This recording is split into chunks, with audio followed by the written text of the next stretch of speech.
Olá, mulheres! Aqui quem fala é Daiane Barros e hoje vamos dar continuidade na leitura do livro Encontrando Deus através da dança. E hoje vamos falar um pouco sobre a jornada da autora, Sara. O Senhor guia cada um de nós de maneira única e especial.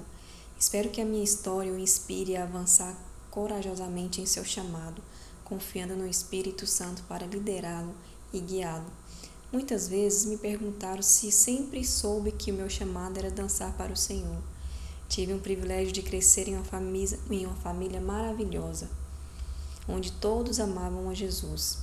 Até onde me lembro, sempre amei o Senhor e queria compartilhar o seu amor com todos os outros. Quando eu estava na escola primária, fui provocada e ridicularizada por causa da minha fé em Deus. Lembro-me de sentir triste, mas apenas por causa de meus amigos que não conheciam Jesus e não podiam desfrutar de sua presença maravilhosa. Meu chamado para dançar não começou a se desdobrar até mais tarde. Aliás, durante a maior parte da minha infância vivi em um ambiente onde a dança não era apreciada. Na verdade, nem mesmo aceita. Eu era uma criança bastante animada, então meus pais me matricularam na ginástica. Mas nos meus anos de escola primária, eu não tinha permissão para participar das aulas de dança que tínhamos na escola, porque meus pais queriam me proteger da dança mundana. Não me lembro de ter ficado chateada com isso, porque já tinha uma boa saída para me expressar fisicamente através da ginástica. Olhando para trás, sei que a maioria daquelas aulas de dança teriam sido totalmente inofensivas, mas posso ver como Deus usou as minhas circunstâncias para trabalhar em prol de seus melhores interesses em minha vida. Deus estava me chamando para um ministério de dança de adoração, onde toda a minha dança seria para a sua glória. Eu tinha que esperar o momento em que Ele mesmo ia começar a me ensinar a dançar. Eu adorava fazer ginástica. Aos 12 anos, fui escolhida para fazer parte da melhor equipe de treinamento de ginásticas, no norte da Finlândia. Meu amor por Jesus também crescia constantemente. Eu não podia ficar calada sobre isso e logo compartilhei minha fé com os meus novos amigos na ginástica. Todas as 7 meninas do meu grupo de ginástica ficaram muito curiosas e começaram a me perguntar sobre Jesus. Antes e depois de nossas sessões de treinamento, enquanto nós alongávamos e depois de nossas sessões, quando elas terminavam, conversavam muito sobre Deus.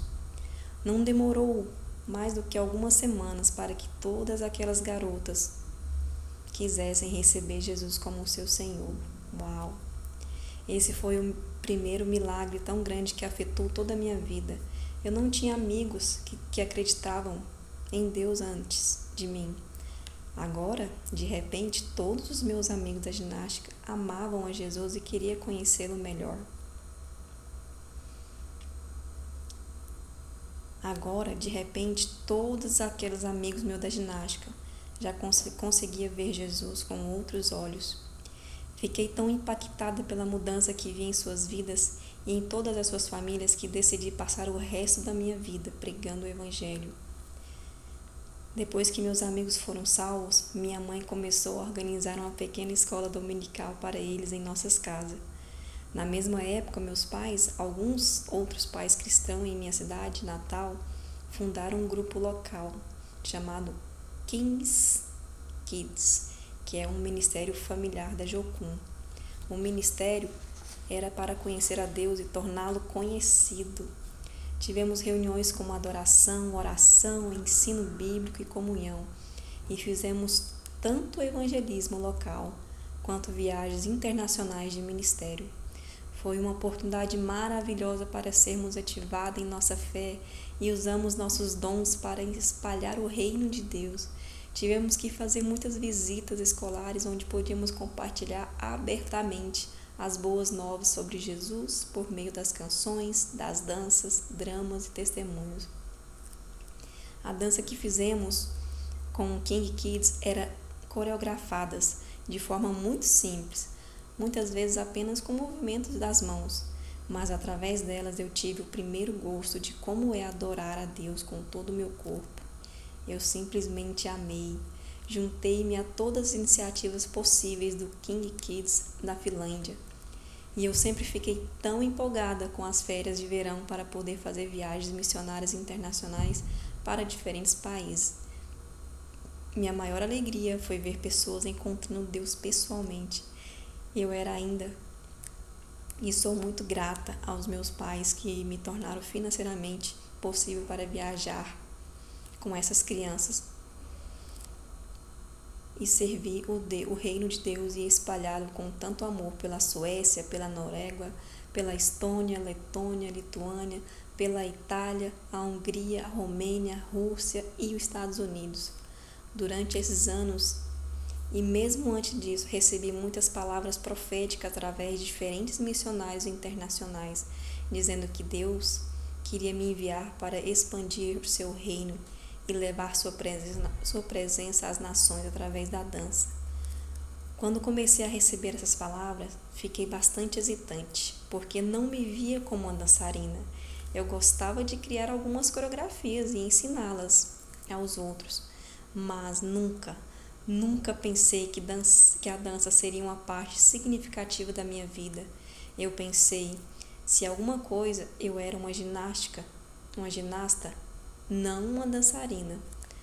Quando adolescente, tornei-me ainda mais ativa na ginástica e cheguei à seleção juvenil da Finlândia. Isso significou ainda mais treinamento semanal, campos de treinamentos intensivos e viagens de competições.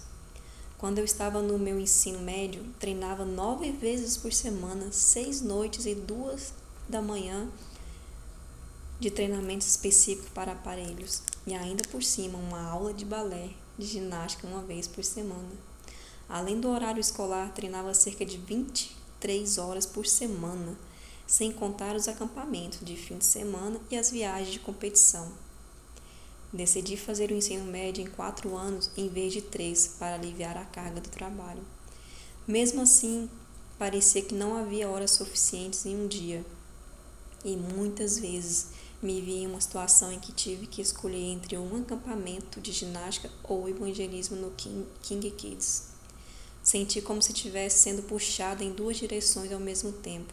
Depois do meu primeiro ano no ensino médio, novamente tive uma escolha difícil a se fazer. Este foi ainda mais difícil do que os anteriores. Eu realmente queria fazer uma viagem missionária para a Flórida, mas a viagem ia durar um mês inteiro e eu sabia que não poderia fazer uma pausa tão longa da ginástica. Nas viagens anteriores, eu tinha feito apenas alguns exercícios de alongamentos e força, o que muitas vezes significava fazer a abertura nos corredores e de ônibus. Ficar de pé em postos de gasolina ou acordar super cedo para fazer um monte de abdominais antes que alguém acordasse. Mas essa viagem era uma pausa muito longa do meu treinamento de ginástica pessoal. Depois de orar sobre isso, disse ao meu treinador que era hora de parar de competir e fazer ginástica. Chorei por 2 noites, mas sabia que uma nova temporada na minha vida estava prestes a começar. Embora a decisão tenha sido tão dolorosa, tornei-me de todo o coração sabendo que o Senhor estava comigo.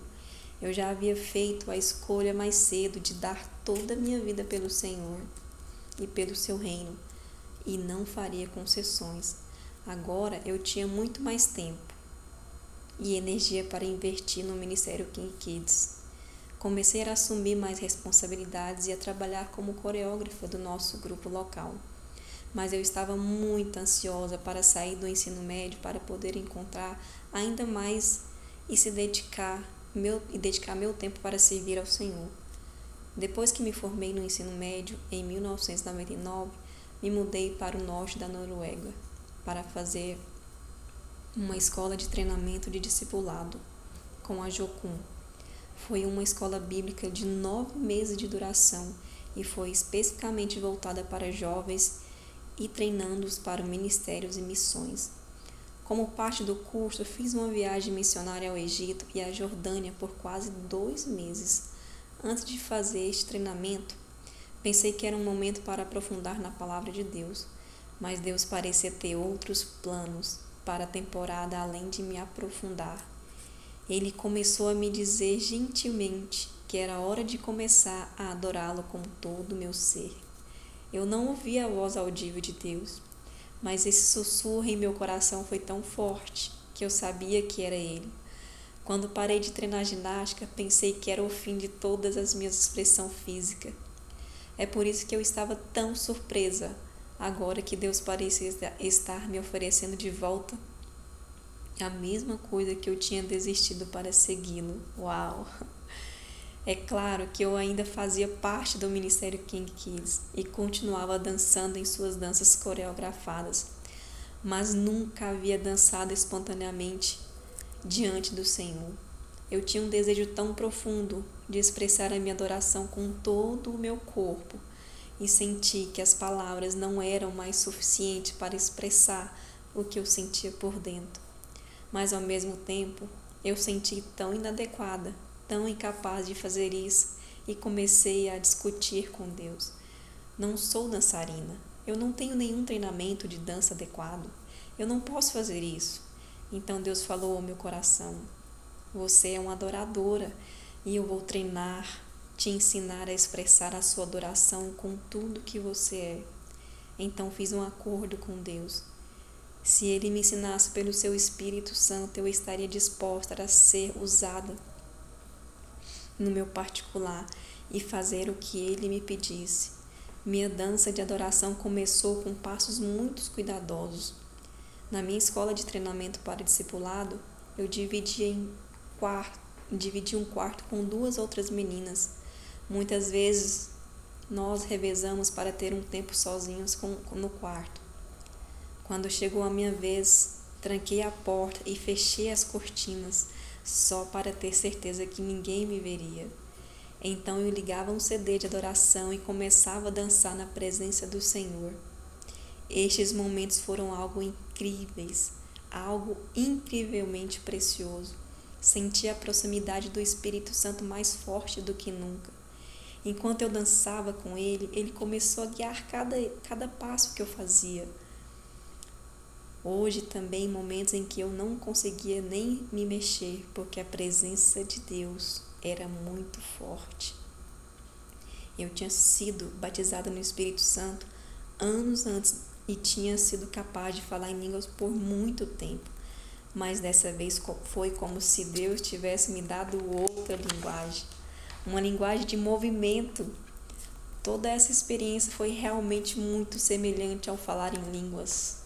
O Espírito Santo dá a linguagem celestial, mas a pessoa precisa usar a sua boca, ou neste caso, o seu corpo, para expressar e comunicar com a linguagem. Quando deixei o Espírito Santo me encher, um movimento começou a borbulhar no meu ser, mais íntimo para todo o meu corpo. Através da dança também consegui comunicar emoções para as quais não tinha palavras. O meu relacionamento com Deus tornou-se de alguma forma muito mais íntimo. Nessa fase, eu nem sabia o que a Bíblia diz sobre a dança, mas sabia que experimentava a presença de Deus de uma forma muito tangível enquanto dançava. Depois de concluir a escola de treinamento de discipulado, fui convidada a trabalhar com um membro da equipe da próxima escola. Senti como se Deus tivesse acabado de começar um trabalho profundo em mim. Então fiquei mais do que feliz em permanecer neste ambiente cheio de fé. No início daquele ano, nossa escola fez uma viagem a Bergen, no sul da Noruega, onde participavam de uma grande conferência de adoração. O principal orador foi um pastor profético, Mac Dupont, dos Estados Unidos. Lembro-me de amar cada pedacinho daquela conferência, mas, acima de tudo, eu estava tão ansiosa pelos momentos de adoração. Procurei um espaço vazio no fundo da sala da conferência, onde eu pudesse adorar livremente e ninguém pudesse me ver. Mas eu não estava tão escondida quanto pensava que estava. No meio do culto, um dos pastores noruegos se aproximou de mim e disse que o pastor Mark havia perguntado se eu poderia ir dançar na frente. Devo ter parecido um pouco chocado, pois nunca tinha dançado na frente de uma grande multidão. No entanto, o pastor continuou: Você não precisa se apresentar ou fazer nada diferente do que você está fazendo agora. Apenas vá e adore. Então ele me apressou pelos corredores. Tudo aconteceu tão rápido que eu realmente não tive a chance de objetivar, então apenas fechei os olhos e decidi me concentrar apenas em Jesus. Imediatamente senti a presença de Deus. Parecia que eu estava dançando bem aos seus pés. Não importava mais se eu estava sozinha ou se eu estava cercada por uma multidão. Toda a minha atenção estava nele. Aquele tempo de adoração foi como uma antecipação do céu para mim. Após a reunião, o pastor Mark veio perguntar se eu poderia vir dançar também em Helsinki, na Finlândia, onde eles teriam uma próxima conferência. Através desses eventos, comecei a entender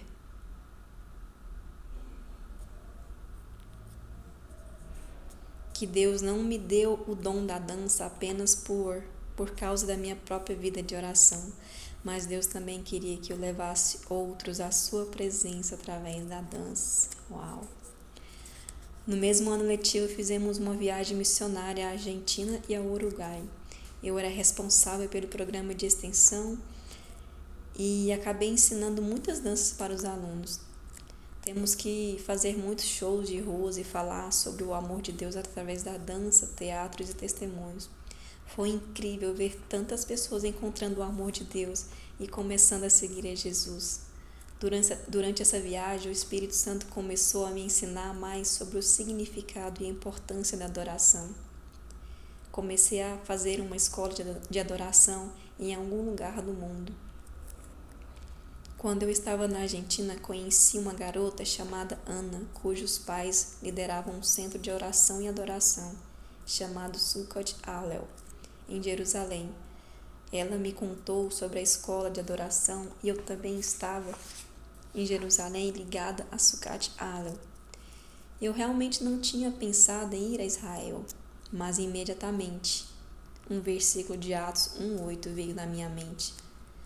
Mas você receberá poder quando o Espírito Santo descer sobre você, e serei minhas testemunhas em Jerusalém, e em toda a Judéia e Samaria e até os confins da terra. Foi como este versículo interrompesse todos os outros pensamentos, o que me fez pensar se o Espírito Santo estava tentando me chamar a atenção. Talvez ele quisesse que eu também começasse essa nova aventura de Jerusalém e depois fosse com o poder do Espírito Santo até os confins da terra. Enquanto pensava em tudo isso, caminhei até a minha barraca e quando entrei, a primeira coisa que aconteceu foi que um amigo meu que estava sentado na barraca leu em voz alta o mesmo versículo. Fiquei atordoada, mas decidi não contar a ninguém sobre isso ainda. Na mesma noite tivemos uma reunião da equipe da Jocum e o tema da noite foi surpresa. Era Atos 1:8. Senti como se Deus estivesse me guiando para fazer a escola de adoração em Jerusalém. Mas o maior obstáculo parecia ser a falta das finanças. Eu tinha aprendido a conhecer a Deus como meu provedor durante os últimos anos, mas minha fé foi realmente esticada dessa vez. Eu precisava de milhares de dólares para as taxas escolares e não tinha nenhuma poupança. Faltava apenas alguns meses de verão para a escola começar. Meus pais esperavam que meu irmão e eu fôssemos com ele para o Alasca no verão. Minha irmã Eva mora no Alasca com o marido e ela tinha acabado de ter o seu primeiro filho. Claro que eu estava muito animada em visitá-los e meus pais até prometeram pegar o voo. Mas fazer essa viagem seria significativo que eu nem conseguiria um emprego de verão para ganhar um dinheiro. Depois de orar sobre isso, decidi ir para o Alasca com minha família e deixar a preocupação com as finanças para Deus. Quando cheguei ao Alasca, fui convidada para falar em um dos cultos na igreja que os sogros da minha irmã estavam pastoreando em Eale, no Alasca. Fiquei muito animada com a oportunidade de abençoar os crentes locais. Eles me receberam com muito carinho. Depois que terminei de compartilhar, o pastor anunciou que gostaria de receber uma oferta para apoiar os meus estudos em Israel. Fiquei agradavelmente surpreendida, mas não esperava obter muito. A igreja fica em uma pequena vila, então não havia muitas pessoas no culto. E eu sabia que várias delas tinham grandes necessidades financeiras. Então, você pode imaginar o quanto eu fiquei surpresa. Fiquei parada ali quando vi que a oferta foi de $2.000 e a igreja me deu outros $1.000. Fiquei tão chocada que não sabia se deveria rir ou chorar. Então, no outono de 2001, voltei para Israel com grandes expectativas. Eu provavelmente ficaria tão empolgada, não importa onde eu fosse, fazer uma escola de adoração. Mas depois de estar em Israel por muito tempo, comecei a perceber o significado de estudar em Israel. A escola durou 9 meses e eu amei cada pedacinho dela. Foi um privilégio poder aprender mais sobre a cultura onde Jesus viveu enquanto esteve na terra. A escola em si era multifaceta e pudemos fazer parte de tantos projetos diferentes. Nós nos oferecemos para ajudar em algumas igrejas locais e organizações cristãs. Estudávamos hebraicos e tínhamos diferentes tipos de estudos bíblicos.